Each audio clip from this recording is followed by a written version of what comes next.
वसल्लम अला रसूलिल्लाह। उम्मीद है कि रमज़ान आप लोग का बेहतरीन तरीके से गुजर रहा होगा। तो इंशाल्लाह आज हम लोग स्टार्ट करेंगे पेज नंबर 71 से, बुक द 10 फंडामेंटल प्रिंसिपल्स।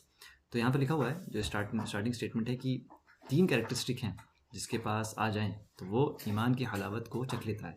पहला क्या है कि अल्लाह और उसके रसूल उसके लिए तमाम चीज़ से ज़्यादा महबूब हो जाएं, और जब भी वो किसी से मोहब्बत करे सिर्फ अल्लाह के वास्ते करे, और जब किसी से नफ़रत करे तो he heads to return back to disbelief, और फिर अल्लाह ही के लिए नफ़रत भी करे, यानी किसी चीज़ से। और अच्छा, यहाँ पे स्टेटमेंट नहीं लिखा हुआ, लेकिन हाँ, वलाल बरा का मतलब ये था कि अल्लाह के लिए मोहब्बत करना, अल्लाह के लिए बुग़्ज़ रखना। और फिर वो इस चीज़ से बहुत ज़्यादा नफ़रत करता है कि वो कुफ्र की तरफ वापस लौटा है, जबकि अल्लाह ताला ने उसको जहन्नम में मतलब जाने से बचा लिया हो।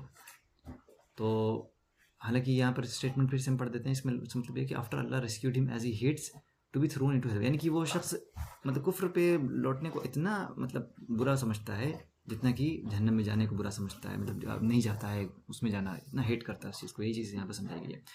तो यहाँ पर जो एग्जाम्पल लिखा हुआ है कि वो शख्स जिसको जो सिर्फ अल्लाह के लिए किसी से मोहब्बत करता है, तो फिर लिखा हुआ है कि इंसान के लिए ये वाजिब है कि वो अल्लाह के वास्ते नफ़रत भी करे, भले ही वो शख्स उसका सबसे करीबी रिश्तेदार हो।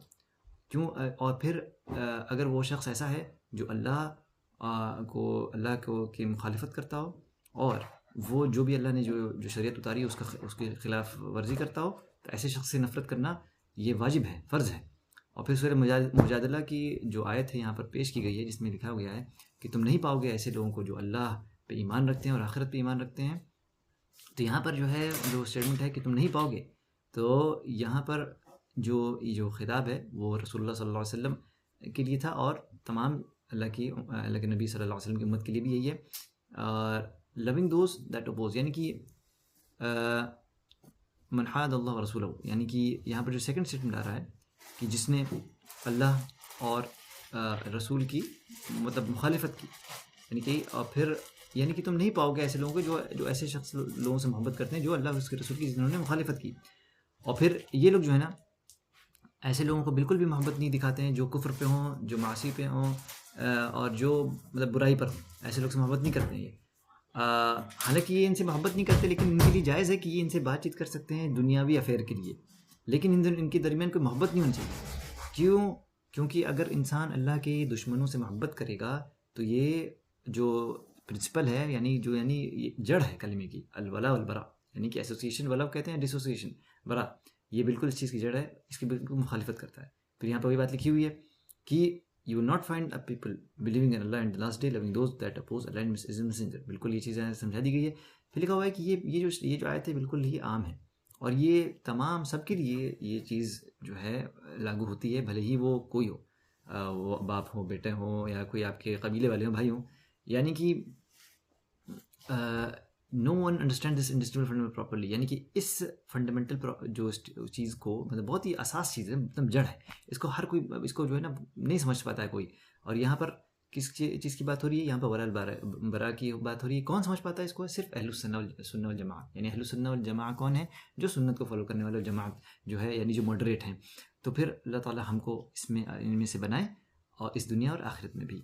तो यहाँ पर लिखा हुआ है कि एक चीज़ समझने की बहुत ज़रूरी है कि देखिए, नफ़रत तो है करना, इसलिए कि जाहिर सी बात है, इसके एग्जांपल आप समझ सकते हैं कि आपके वालिदैन उन्होंने आपको पाला पोसा सब बड़ा किया, और आपके वालिदैन के दुश्मन हैं, यानी कि वो उनको गाली देते हैं, उनके कुछ नहीं करते हैं, सब करते हैं।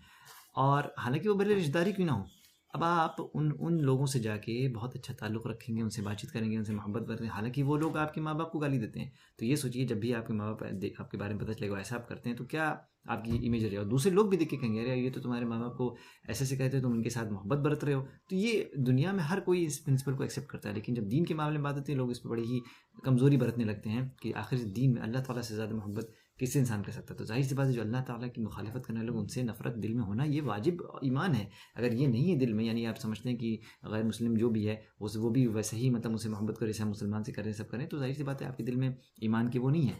तो यहाँ पर जो है, इसका मतलब ये नहीं कि अगर नफ़रत हो तो आप जाके गलत कोई काम कर दें या तकलीफ़ पहुँचाएं या मार पीट दें, जो भी है। लेकिन हालांकि यहाँ पर लिखा हुआ कि आपके दिल में भले नफ़रत हो, لیکن آپ ان سے پھر بھی آپ ان کو اپنے اخلاق کے ذریعے اپنے اس کے آپ ان کو دین کی دعوت دیں گے، سب کریں گے، یہ سب چیز کرنا ہے. تو یہاں پہ لکھا ہوا ہے کہ جو پرمیسیبل ورلڈلی انٹریکشن ہے نا، اس کو محبت نہیں قرار دیا جائے گا. یعنی کہ فار ایگزامپل آپ کسی دکان پہ گئے، بات کر رہے ہیں، بزنس پارٹنر ہے، کچھ بھی ہو، ٹھیک ہے، تو یہ نہیں ہوگا. اور لکھا ہوا ہے کہ یہ جو مطلب جو آیت ہے نا، یہ بہت بتاتی ہے کہ بدعت سے بھی بہت زیادہ بچنے کی ضرورت ہے. تو یہ لکھا ہوا کہ کیسے ہم جو بدعت کرنے والے لوگ ہیں، ایک تو چلیے کافر لوگ ہو گئے، بدعت کرنے والے لوگ ان کے ساتھ کیسے ہم معاملہ کریں گے. تو یہاں لکھا ہوا ہے کہ 3 طرح کی بدعت ہوتی ہے. ایک ہوتی ہے بدعت مکفرہ، یعنی کہ جس کی وجہ سے انسان اسلام سے باہر ہو جاتا ہے. جیسے کہ ان کا بلیف شیعہ رافضہ جو ہیں، ٹھیک ہے، جہمیہ ہو گئے. جہمیہ یعنی کہ جو اللہ تعالیٰ کی صفات کا انکار کرتے ہیں. حلولیہ ہو گئے. حلولیہ وہ ہوتے ہیں جو یہ مانتے ہیں کہ اللہ تعالیٰ اپنی کریشن میں انٹر کر گیا، ٹھیک ہے. اور وحدت الوجود یعنی صرف جو وہ لوگ مانتے ہیں کہ صرف اللہ تعالیٰ کا وجود ہے، اس کے علاوہ کوئی وجود نہیں ہے، یعنی جو کچھ آپ دیکھ رہے ہیں سب اللہ تعالیٰ، نعوذ باللہ، ایسی بات کہتے ہیں. تو ظاہر سی بات ہے ایسے جتنے بھی فرقے ہیں وہ اسلام سے باہر ہیں. دوسرا آتا ہے بدعہ مفسقہ، یعنی کہ ایسی چیز جو اسلام سے باہر نہیں لے کی جاتی، جیسے کہ جو معتزلہ اور اشاعرہ کا عقیدہ تھا. یعنی معتزلہ یہ کہتے تھے کہ مطلب قرآن اللہ کا ورڈ ہے، ورڈ نہیں، اللہ کی کریشن ہے، ٹھیک ہے، یہ بولتے تھے. حالانکہ یہ اسٹیٹمنٹ کفر بالکل ہے. اور اشاعرہ جیسے ہیں ان کا یہ تھا کہ اللہ کی صفات میں تعویل کرنا، یعنی یہ بتانے کی، جیسے مثال تو اللہ تعالیٰ نے اپنے ہاتھ کا ذکر کیا تو اس کا مطلب وہ پاور کہنا، پھر جہاں بھی ہو ہر چیز کا تعویل کرنا، اور یہیں تک صرف نہیں، باقی بہت ساری چیزیں.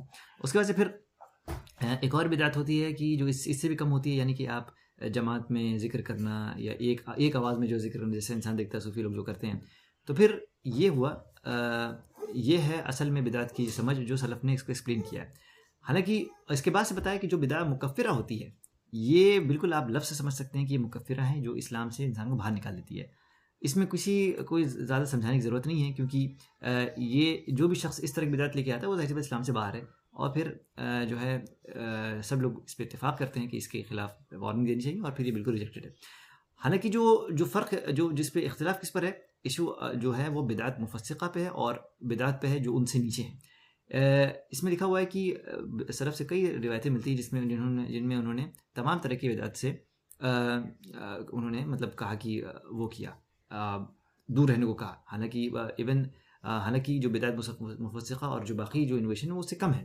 سلف سے آپ دیکھیں گے، سلف کون ہے، یعنی کہ جو صحابہ کرام ان کے وہ تابعین اتباع تابعین کہ ان سے جو ہے بہت ساری روایت میں وہ ہے مطلب ثابت ہے. اور پھر بالکل بھی اس کو جھوٹ نہیں کر سکتا انسان ہے کہ وہ جو بدعتی لوگ تھے ان کو بہت طریقے سے ریبیوک کرتے تھے اور ہمیشہ بدعات کے خلاف وارننگ دیتے تھے بنا کسی فرق کے.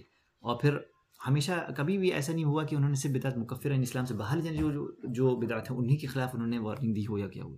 پھر لکھا ہوا ہے کہ جو بدعتی ہے نا اس کا کیا کرنا چاہیے، اس کو بائیکاٹ کرنا چاہیے، اس کو ابینڈن کرنا چاہیے.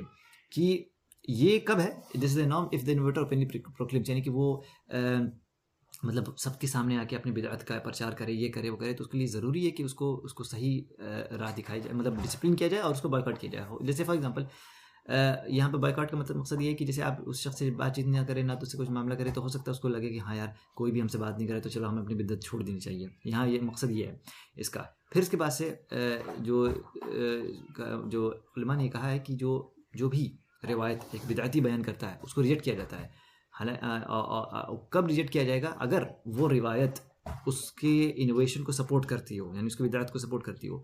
اور but if the inviter doesn't call, لیکن اگر وہ بدعت اپنی اس بدعت کی طرف دعوت نہ دیتا ہو، اور اگر وہ ایسی روایت بیان کر رہا ہو جس میں اس کی بدعت کے بارے میں نہ ذکر ہوا ہو، ظاہر سی بات صحیح روایت ہے وہ، تو اس کے ہم روایت کو قبول کر لیں گے. اس کے ایگزامپل کی مطلب یہاں پر آپ دیکھ سکتے ہیں الذہبی جو اتنے بڑے امام گزرے، انہوں نے ابان ابن تغلیب جو تھا شخص تھا، ان کی مطلب بایوگرافی میں لکھا ہے کہ یہ شخص بہت بڑا شیعہ تھا لیکن سچا تھا.